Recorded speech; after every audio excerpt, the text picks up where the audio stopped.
Hello friends, welcome to Mira Mind Voice, Day 11 in Big Boss House.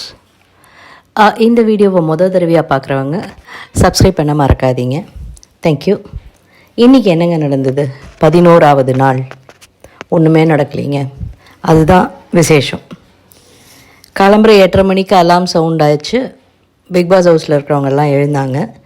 Whereas இவங்கெல்லாம் ஒரு 10:45 அப்போ தான் பாரு தான் லாஸ்ட்டாக வராங்க சூப்பர் டீலக்ஸ் ஹவுஸ்லேருந்து. உடனே பாட்டு போட்டுடுறாங்க. ஆதிரைக்கும் எஃப்ஜேக்கும் சண்டை.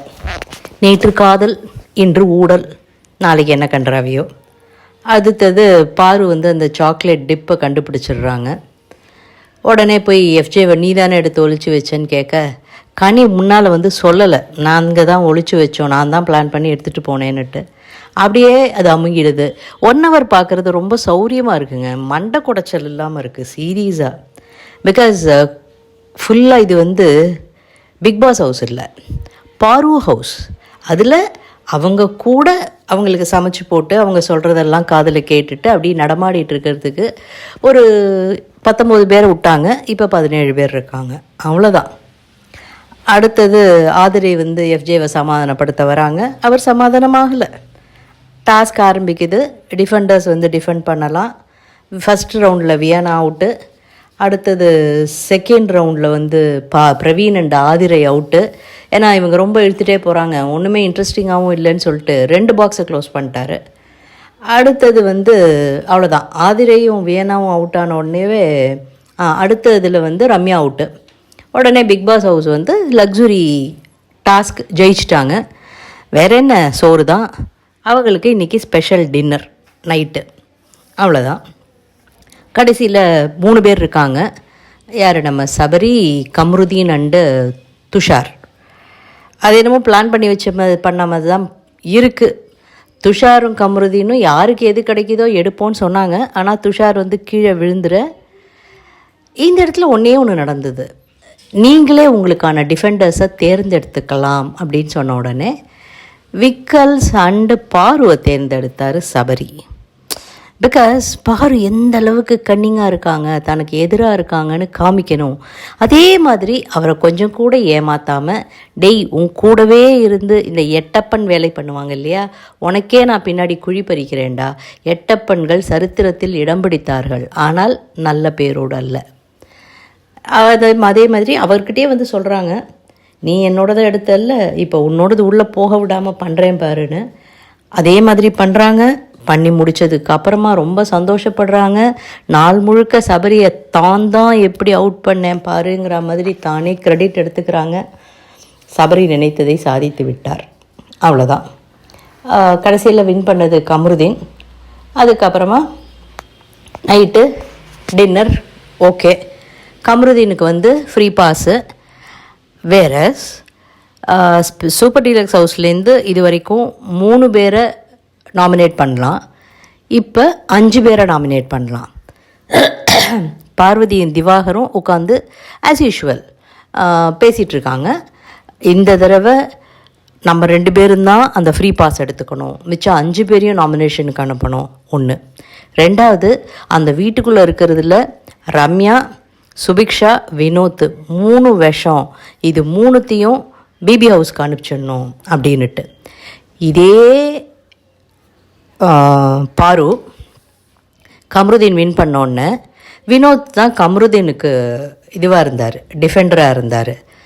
அவர்கிட்ட போய் உட்காந்துக்கிட்டு அவர் கம்ருதீன் அண்டு பாரு 3 பேரும் பேசிகிட்டு இருக்கும்போது, அண்ணே நீ நல்லா பண்ணின, அந்த வீட்டில் விஷம் சுபிக்ஷாவும் ரம்யாவும் தான், அது 2த்தையும் பிபி ஹவுஸ்க்கு அனுப்பிச்சிடணுன்னு. ஆமாம், நீங்கள் இருக்கும்போது அப்படி தான் சொல்லுவாங்க, உங்களுக்கு பின்னாடி உங்களையும் விஷம்னு சொல்லுவாங்க. ரொம்ப சிம்பிள். ஆனால் இதெல்லாம் வினோத்துக்கு நல்லா தெரிஞ்சிருக்கு. வினோத்தும் ஓரளவுக்கு ஒன்றும் தெரியாமல்லாம் கேம் விளையாடலை. அடுத்தது இது தாங்க கேமினுடைய நிகழ்வுகள்.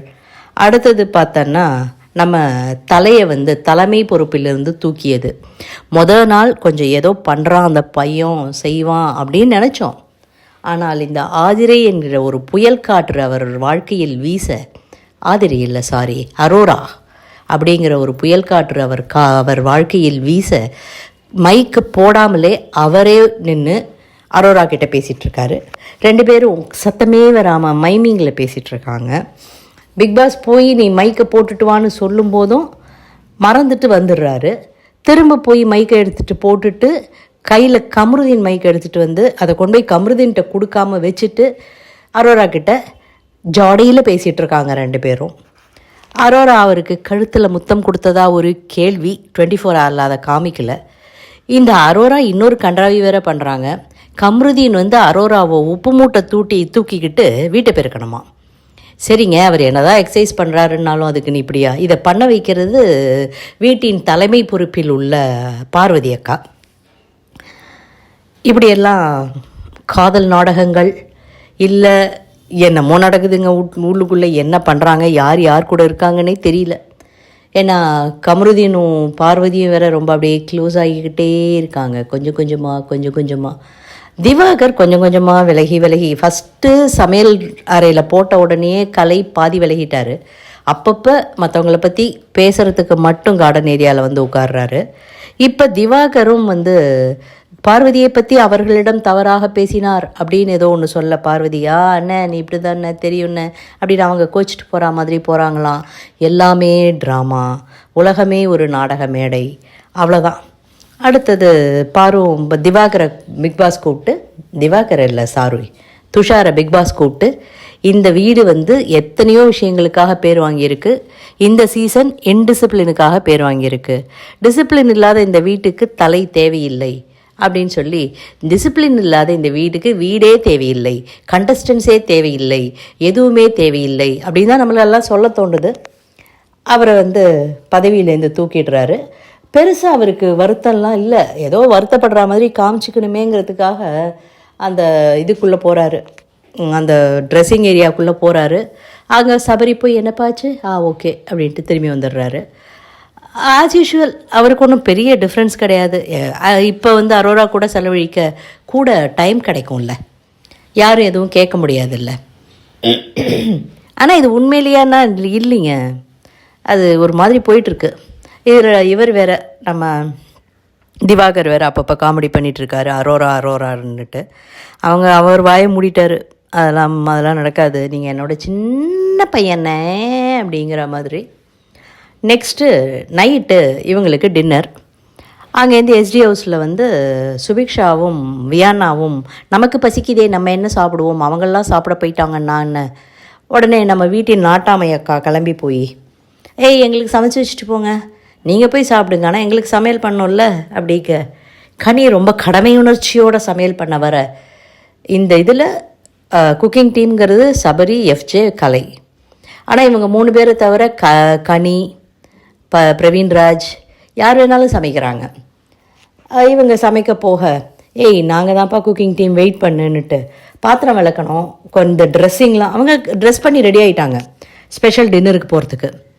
இதோடு நாங்கள் பாத்திரம் விளக்க முடியாதுங்க, எங்களுக்கு அப்புறம் இது கொடுத்துருவாங்களே, பனிஷ்மெண்ட் கொடுத்துருவாங்களே அப்படின்னு சுபிக்ஷா சட்டம் பேச, எஃப்ஜே ரொம்ப கோபத்தோடு அங்கேருந்து வந்து வா நானே பண்ணி வச்சுட்டு போகிறேன், எனக்கு போட்டிருந்த ஷர்ட்டெல்லாம் கட்டிட்டு பண்ணி கொடுக்குறாரு. இவங்க சமைச்சு வச்சுட்டே போகிறாங்க. உடனே சுபிக்ஷா அப்படியே கில்ட்டி ஃபீலிங்கில் உள்ளே போய் ஐயோ அண்ணேன்னு அதுக்காக சொல்லலைன்னேங்க. சபரி வந்து கவலைப்படாதப்போ, நான் உன் வீட்டுக்கு வந்தால் நீ எனக்கு என்ன சமைச்சு கொடுப்ப அப்படின்னு நாங்கள் ஒரு பாசமலர் டைலாகை போட்டு அவங்கள சமாதானப்படுத்திட்டு டின்னருக்கு போகிறாங்க. டின்னர் அவங்க சாப்பிட்றது பண்ணுறதெல்லாம் லிவிங் ரூம் டிவியில் காமிக்கிறாரு. சாப்பாடு கூப்பாடு இதுதான் இந்த வார big pass house. Thank you friends. இந்த வீடியோ உங்களுக்கு பிடிச்சிருந்ததுன்னா லைக் பண்ணுங்கள், ஷேர் பண்ணுங்கள். இதில் ஷேர் பண்ண என்ன இருக்குன்னு கேட்குறீங்களா? கரெக்டு தான். சப்ஸ்கிரைப் பண்ணாதவங்க சப்ஸ்கிரைப் பண்ண மறக்காதீங்க. தேங்க்யூ.